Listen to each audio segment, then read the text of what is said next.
आजकल हमारे देश में मुफ्त की रेवड़ी बांटकर वोट बटोरने का कल्चर लाने की भरसक कोशिश हो रही है। जी बहुत नाराज, गुस्सा हो गए मेरे से बहुत ज्यादा।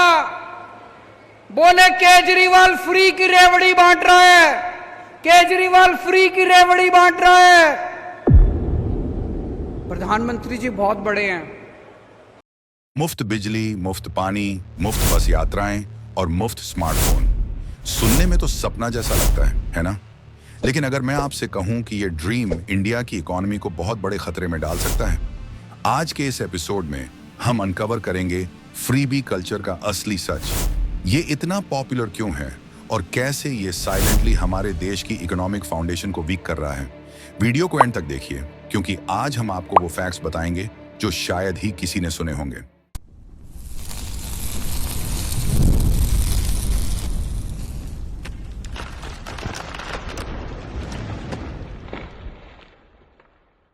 चलो सबसे पहले समझते हैं कि फ्रीबीज इतने पॉपुलर क्यों हैं। पॉलिटिशियंस बेवकूफ नहीं होते, उन्हें पता है कि क्या काम करता है। एक ऐसे देश में जहां करीब 20% पॉपुलेशन पॉवर्टी लाइन के नीचे रहती है, फ्री इलेक्ट्रिसिटी या सब्सिडाइज्ड फूड लाखों लोगों के लिए एक लाइफलाइन बन सकता है। 2022 में एक स्टडी के मुताबिक 65% वोटर्स ने एडमिट किया कि फ्री स्कीम्स ने उनके वोटिंग डिसीजंस को इन्फ्लुएंस किया। लेकिन सिर्फ गरीब ही नहीं, अर्बन एरियाज में रहने वाले मिडिल क्लास फैमिलीज भी इन प्रोमिसेस की तरफ अट्रैक्ट होते हैं। सोचिए, अगर गवर्नमेंट फ्री में पब्लिक ट्रांसपोर्ट दे रही है तो क्यों कोई पैसे खर्च करेगा?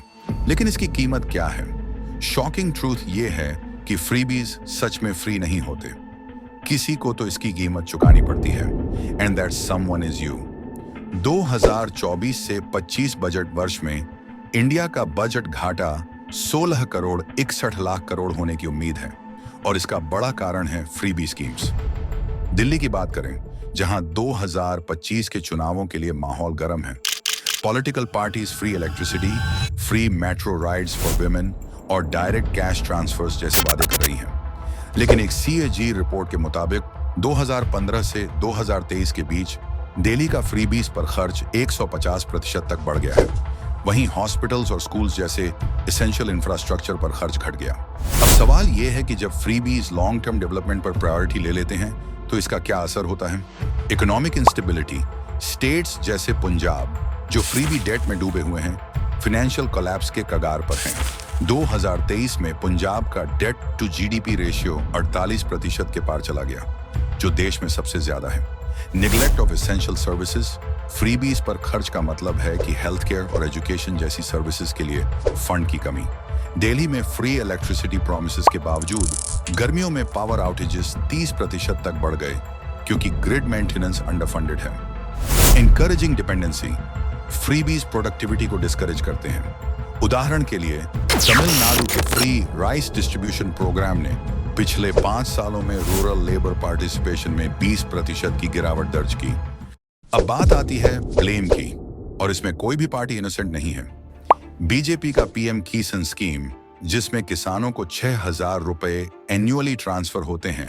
कांग्रेस का कर्नाटक में महिलाओं के लिए फ्री बस राइड्स का वादा, और दिल्ली में आम आदमी पार्टी AAP की फ्रीबी पॉलिटिक्स तो सबको पता ही है। ये एक तरह का रेस बन चुका है, जहां पार्टी ज्यादा फ्री देने की होड़ में है, बेटर देने की नहीं।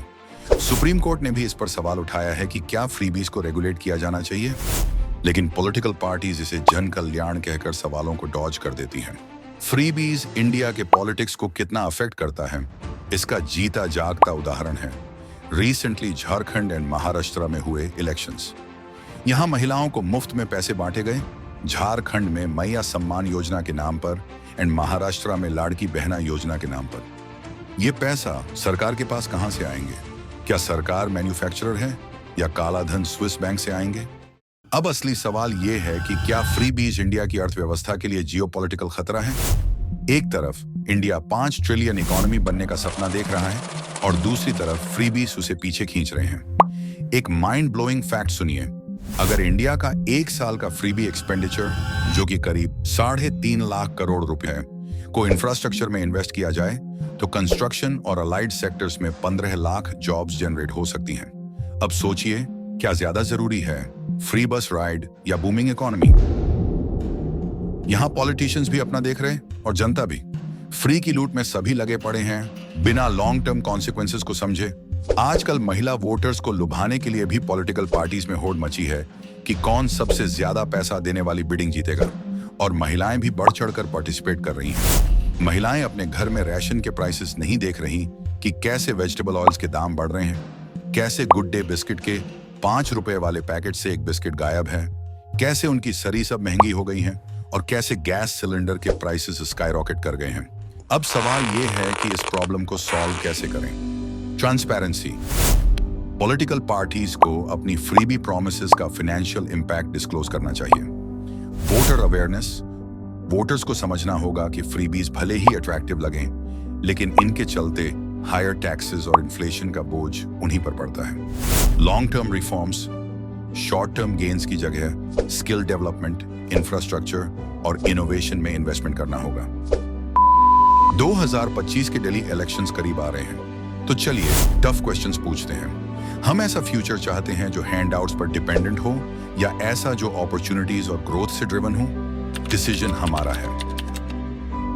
अगर आपको ये वीडियो इंसाइटफुल लगा हो तो इसे लाइक, शेयर और सब्सक्राइब जरूर करें। और सबसे जरूरी बात, सवाल पूछिए, क्योंकि इन्फॉर्म्ड वोटर ही डेमोक्रेसी की बैकबोन है। मिलते हैं अगले एपिसोड में।